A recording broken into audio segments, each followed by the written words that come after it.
I now give the floor to Mr. Tim Wright on behalf of International Campaign to Abolish Nuclear Weapons, ICAN. Thank you, Mr. President. A world bristling with nuclear arms can never be a world in which all nations are united. These instruments of terror are the ultimate markers of disunity and disharmony among states. They threaten all that the United Nations strives to achieve. The creation of this UN International Day for the total elimination of nuclear weapons is thus well justified. But it is not an end in itself. Rather, it is an urgent call to action. For 18 years, the Conference on Disarmament has lain stagnant, tarnishing the reputation of the UN, squandering vast diplomatic resources. Its continued paralysis, of course, serves well the interests of those few states that care little for nuclear disarmament. Today, all 9 nuclear-armed states are bolstering their nuclear forces with plans to retain them for decades to come. Many of their allies, too, are complicit in reckless, unsanctionable preparations for nuclear war. The action plan agreed at the Non-Proliferation Treaty Review Conference in 2010 remains largely unfulfilled. It is almost as if the nuclear weapon states believe that the treaty entitles them to possess nuclear weapons forevermore. As the Marshall Islands has argued in proceedings before the International Court of Justice, this is plainly untrue. Given the dire state of play, one might be inclined to despair. But to despair is a recipe for further inaction, and inaction a recipe for catastrophe of unprecedented proportions. Instead, we must chart a new course. Rather than waiting in vain for leadership by the nuclear-armed states, the rest of the world must embark now on negotiations to prohibit nuclear weapons categorically. Why, after all, should the most destructive weapons be the only weapons of mass destruction not banned? And what could justify further delaying rectification of this absurd and dangerous anomaly of international law?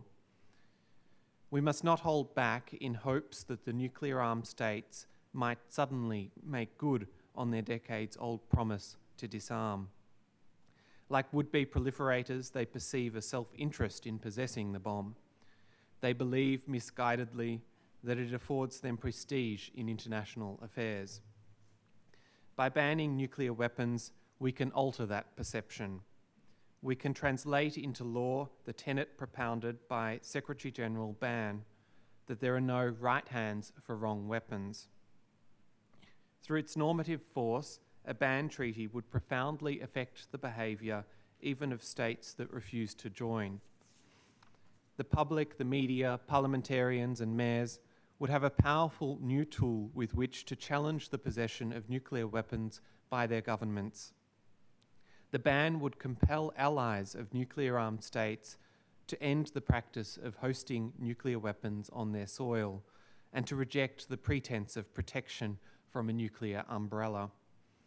And it would oblige all states to divest from companies that manufacture nuclear arms. We do not pretend that a ban treaty is a panacea. It will not magically transport us to some form of security nirvana. But we are convinced that this is the next necessary step on the path to a nuclear weapon-free world.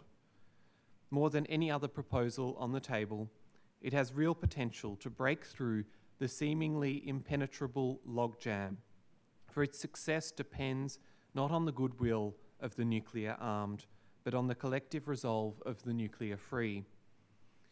The forthcoming Vienna Conference on the Humanitarian Impact of Nuclear Weapons, to be hosted by Austria this December, is a prime opportunity to advance our goal. The International Campaign to Abolish Nuclear Weapons urges all states to express their readiness and determination to start negotiations on a ban in time for the 70th anniversaries of Hiroshima and Nagasaki.